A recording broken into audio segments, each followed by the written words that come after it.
Шушы көннәрдә агроактив хуҗалыгында 40 көне үтте. Биредә республиканың төрле районнарыннан килгән 50-гә якын авыл хуҗалыгы белгечләре катнашты. Алар үсемлекләрне корткычлардан саклаучы препаратлар һәм орлыклар җитештерүче оешманың эш тәҗрибәсен өйрәнде. Агроактив замана белән бергә атлаучы, яңалыкка омтылучы хуҗалык.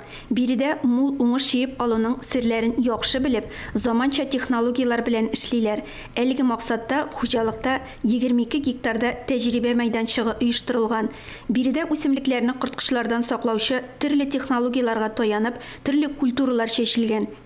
Бу площадкада чәчелгән арпа, көзге быдай, язгы быдай, соя, кымбагыш, біраз кукурузлары бар. И алар мында чәчелгән төрле технологиялар белән. Төп сәбәбе бу площадканың ничек төрле технология, ничек уңышка бәйле. Биредә республика районнарыннан барлыгы 50-гә якын авыл хуҗалыгы белгечләре катнаша. Алар арасында Тәтеш, Балык бистәсе, Ширмешән районыннан килүчеләр бар. Бу уже безнең 3нче ел бара.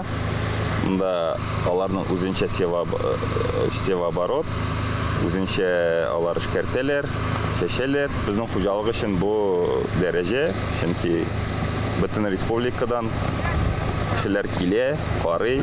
Гөлназ Вәлиева, Ләлә Зайнуллина, Чулпан Сабирова, Татарстан яңалыклары өчен Апас районыннан.